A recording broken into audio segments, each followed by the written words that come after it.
Hi viewers, நான் தான் யஷ்விகேசன் சத்யன். இந்த வீடியோவில் பரமசிவன் பாத்திமா இந்த படத்தோட திரையரங்கை பார்க்க போகிறோம். இந்த படத்தோட கதைகள்னு கேட்டிங்கன்னா சுப்பிரமணியன் ஒரு கிராமமும் யோகபுரமும் ஒரு கிராமமும் இருக்குது. இந்த கிராமங்களுக்கு இடையே பார்த்திங்கன்னா மத பிரச்சனைகள் அதிகம் நடந்துக்கிட்டு இருக்குது. இதான் வாடிக்கை அந்த கிராமங்களுக்கு சும்மா மத பிரச்சனை மத கலவரம் அந்த மாதிரி பண்ணிக்கிட்டே இருப்பாங்க.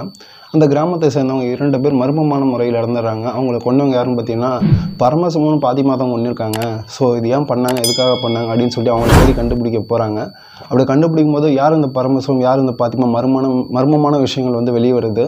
இதுக்கப்புறம் அந்த பரமசிவம் பாத்திமாவை கண்டுபிடிச்சாங்களா இல்லையா, ஸோ அவங்க யார் எதுக்காக பண்ணாங்க, இந்த கொலையில் அப்படி என்ன விஷயங்கள் இருக்குது தான் இந்த படத்தோட மீதி கதை. ஸோ இந்த படத்தோட ப்ளஸ் மைனஸ் பார்த்தீங்கன்னா இந்த படத்தோட ப்ளஸ்ன்னு கேட்டிங்கன்னா டெக்னிஷியன் அந்த படம் மிகப்பெரிய ஒரு பலன் கூட சொல்லலாம். ஒளிப்பதிவு, பேக்ரவுண்ட் ஸ்கோரிங், சாங், எடிட்டிங் இந்த படம் மிகப்பெரிய ஒரு பலன் சொல்லலாம்.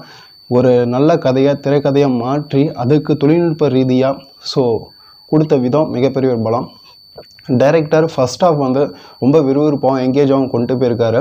இந்த படத்தில் நடித்த கலையரசன், கூல் சுரேஷ் இவங்களுக்கு கொடுத்த கதாபாத்திரத்தை ரொம்ப நீட்டாகவும் தெளிவாகவும் பண்ணியிருக்காரு. எம்எஸ் பாஸ்கர், அருள்தாஸ் இவங்களோட ரோல் ரொம்ப நீட்டாக நல்லா இருந்தது. எம்எஸ் பாஸ்கர் ஃபாதராக கூட வர்றார். அருள்தாஸ் அவரோட வேலையை ரொம்ப நீட்டாகவே பண்ணியிருக்காரு. கான்ஸ்டபிளாக வரக்கூடிய காதல் சுரேஷ் அவரோட ரோல் ரொம்ப நல்லா இருந்தது. இன்ஸ்பெக்டராக வரக்கூடிய இயக்குனர் அவர் வந்து அவரோட நடிப்பு திறமையால் ரொம்ப எங்கேஜியாக படத்தை கொண்டு போகிறாரு. அந்த விசாரிக்கும் காட்சிகள் இன்னும் இந்த சமூகத்தில் எப்படிலாம் நடந்துக்கிட்டு இருக்கா, இது எப்படி ஒரு லீட் பண்ணி கொண்டு போகிற ஒவ்வொரு லீடு எப்படி கண்டுபிடிக்கிறாரு, இந்த மாதிரி விஷயங்கள் ஸோ அவரோட விஷயம் நல்லாவே இருந்தது. விமல் ஸோ பரமசிவன் ஒரு கேரக்டரில் வந்து ரொம்ப நீட்டாகவே நல்லாவே ப்ரெசென்ட் பண்ணி கொடுத்துருக்காரு. ஸோ விமலுக்கும் பாத்திமாவுக்கும் கூடிய அந்த கெமிஸ்ட்ரி ரொம்ப சூப்பராக ஒர்க் ஆகிருந்துச்சு. விமல் இந்த படத்தில் முழுமையாக ஊருக்கு என்ன தெரியுமோ அதை நல்லாவே பண்ணியிருக்காரு. கதாநாயகியாக நடிச்சிருக்கக்கூடிய ஸோ அவங்களோட ரோல் வந்து ரொம்ப நல்லா நீட்டாகவே இருந்துச்சு. இந்த படத்துக்கு என்ன கொடுக்கணும், எப்படி எக்ஸ்ப்ளனேஷன் பண்ணணும், ஸோ எப்படி ஐ கான்டாக்ட் பண்ண எல்லாமே நீட்டாக நல்லா தெளிவாக பண்ணியிருக்காங்க. சமூகத்தில் இந்த தலைமுறையில் இந்த மாதிரி இருக்கா அப்படின்னு சொல்லிட்டு உணர வச்சுருக்காங்க. ஃபர்ஸ்ட் ஹாஃபில் இருக்கக்கூடிய என்கேஜ்மெண்ட் செகண்ட் ஹாஃபில் குறைஞ்சாலும் ஸோ சென்டிமெண்ட்டாகவும் காட்சமைப்பில் ரொம்ப ஆழமாகவும் அதை கடத்தி நல்லாவே கொண்டு வந்திருக்காங்க. எனக்கு தெரிஞ்ச இந்த படத்தோட சின்ன ட்ராபேக்குன்னு கேட்டிங்கன்னா குறிப்பான ஒரு காட்சி, வேகத்தனமான ஒரு ஒளிப்பதிவு ஸோ செகண்ட் ஹாஃபில் குறைஞ்சிச்சு நான் நினைக்கிறேன்.